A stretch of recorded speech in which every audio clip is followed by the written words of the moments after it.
ఇదిగో very soon goat movie release అవుతుంది. నాకు మార్నింగ్ షోకి తీసుకెళ్ళాలి. తీసుకెళ్ళకపోతే చెయ్యి కోసుకొని చచ్చిపోతా చెప్తున్నా. సరేలా ఈ బాల్కి ఎవడన్నా అవుట్ అవుతాడరా? ఓయ్ ఏంటోయ్? February 14th వ్యాలంటైన్స్ డే కదా. అవును, అయితే మనం రొమాంటిక్ గా సిమ్లా ట్రిప్ వెళ్దామో. తీసుకెళ్ళకపోతే నిద్ర మాత్రం మీకు చచ్చిపోతా చెప్తున్నా. గోటు సినిమా హీరోయిన్ లాగా మాట్లాడితే సూసైడ్ చేసుకుని చచ్చిపోతారని బెదిరిస్తున్నావేంటే? సుడిగాలు సుదీర్ఘ సహనం ఎక్కువ కాబట్టి దివ్య భారత పెట్టిన టార్చర్ని భరించాడు. బుల్లబ్బాయి దగ్గర ఎన్ని కుదరవు. వెళ్ళు, అసలు డబ్బులు పోగొట్టుకుని ఎడుతూ ఉంటే. అబద్ధాలు చెప్పావంటే గోడ్ సినిమాలు గుండు కట్టగా నీ గొంతు కూడా బొంగురు గొంతు అయిపోతుంది. అయినా బెట్టింగ్లకు డబ్బులు ఉంటాయి కానీ ఈ బంగారం మాత్రం డబ్బులు ఉండవు. క్రికెట్ బెట్టింగ్లో కిక్ ఉంటుంది. ఈ షిమ్లాలో ఏముంటుంది? గిలక్కాయ ఫేక్స్నో లారీల్లో తెచ్చిపోతున్నారట. ఆ మాత్రానికి అక్కడికి దేనికి? గోటు సినిమా చూసేసిన వెంటనే హైదరాబాద్ స్నో వరల్డ్కి తీసుకెళ్తా, మంచు ఉండలు చేసి కొట్టుకోము. తీసుకెళ్తావా? మేడ మీద నుంచి దూకి చచ్చిపోమంటావా? హలో బంగారం, సూసైడల్ క్యారెక్టర్ని నాది, నువ్వు కాపీ కొట్టుకో. అసలు ఇండస్ట్రీ బాధల్లో ఉంది. ఏంటి ముల్లబాయ్, ఏం చేస్తున్నావు? క్రికెట్ బెట్టింగ్ హైదరాబాద్ మీద 1,00,000 ఏటేంగ్ వచ్చిందా? ప్రపంచం ముందు పాకిస్తాన్ పరువు, బెట్టింగుల్లో పెట్టిన డబ్బులు పోయేదే గానీ వచ్చేది ఉండదు. అది మ్యాటర్. ఎప్పుడు రైజింగ్లో ఉండే హ్యాండ్ డల్ అయిపోతుంది అనుకున్నా. నీ గోల్ తగిలేస్తుంది అనమాట. అసలేంటి మీ గొడవ? గోడ్ సినిమాకి తీసుకెళ్ళమన్నా సిమ్లాకి తీసుకెళ్ళమన్నా డబ్బులు లేవంటున్నాడు. సినిమాకి డబ్బులు లేవన్నావా? సినిమాకు ఉన్నాయి, సిమ్లాకి లేవు. అమ్మాయా, అయితే ఓకే. ఓయ్ నువ్వు నా ఫ్రెండ్వే, వాడికి సపోర్ట్ చేస్తావేంటి? నీకు షిమ్లా ఇంపార్టెంట్, నాకు cinema important.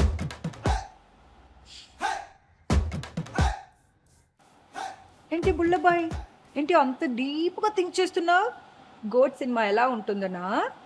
Cinema super hit, అది ఆల్రెడీ తెలుసులే కానీ వాళ్ళు కొంచెం స్లోగా ఆడుతున్నారు.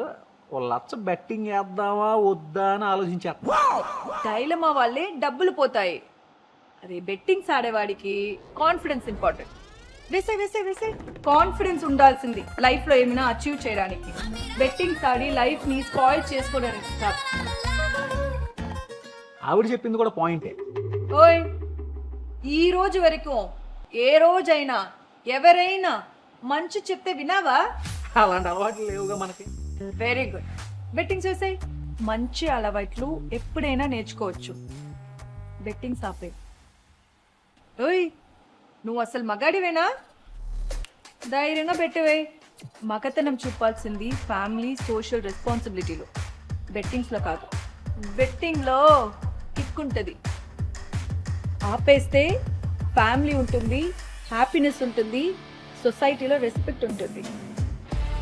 జూదంలో ఆడి గెలిస్తే డబ్బులు వస్తాయి.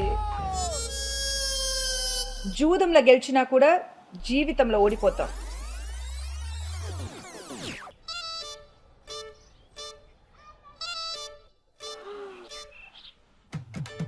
అటుగా నాకు తాళి కట్టే ముందు కూడా ఇదే ఎక్స్ప్రెషన్స్ పెట్టాడు. చెప్తాను నీ పని. బుల్లబ్బాయ్, ఏంటి? నువ్వు క్రికెట్ బెట్టింగ్స్ ఆపేస్తే నేను కొట్టకుండా మంచిగా చూసుకుంటా అని ఆ దేవుడికి పూజ చేసా. నీ అబద్ధాలు నమ్మేవాడు ఎవడు లేడు అక్కడ. పేకాట కోడిపందెం కూడా ఆపేస్తే జన్మ జన్మలకి నువ్వే నా మొగుడిగా రావాలని ఆ దేవుడికి మొక్కుకున్నా. నీ బెదిరింపులకు భయపడేవాడు ఎవడు లేడు అక్కడ. గోట్ సినిమాలో కామెడీ బాగా ఎంజాయ్ చేసావా లేదా? మామూలుగా లేదు, పిచ్చి లేచిపోయింది. అయితే పెట్టేసాయి. గోట్ మూవీలో కామెడీతో పాటు మంచి మెసేజ్ కూడా ఉంది. నేర్చుకోవాల్సింది అది. Nothing doing. బెటే. Don't do it. Do it. No. Do it. Don't do it. బెటే. Don't do it. నో.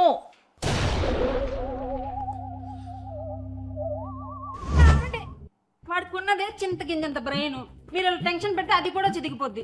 ఇదిగో బుల్లబ్బాయ్, నీ బెట్టింగ్స్ ఆపాలా వద్దనేది నువ్వే డిసైడ్ చేసుకో. నాకు ఫ్యామిలీ కావాలి, హ్యాపీనెస్ కావాలి, సొసైటీలో రెస్పెక్ట్ కూడా కావాలి. సో నేను ఈ రోజు నుంచి బెట్టింగ్స్ ఆపేస్తున్నాను. ఇప్పుడు చెప్పు, గోట్ సినిమాలో సూపర్ కామెడీ ఉంది అవునా? అవును. గోట్ సినిమాలో మంచి మెసేజ్ ఉంది అవునా? అవును, ఈ రెండు కాకుండా ఇంకేమున్నాయి? సూపర్ యాక్షన్ సీక్వెన్సెస్, అదిరిపోయే చేస్లు, ఫైట్లు, excellent songs, mass beats, class melodies, mind bending ట్విస్ట్లో, mind blowing performances, action and entertainment ఉన్న సినిమా. ఫ్యామిలీతో చూసి ఎంజాయ్ చేయండి. జూదం గెలిచిందా, జీవితం గెలిచిందా, ఫ్యామిలీతో వెళ్ళి థియేటర్లో చూడండి. Thank you.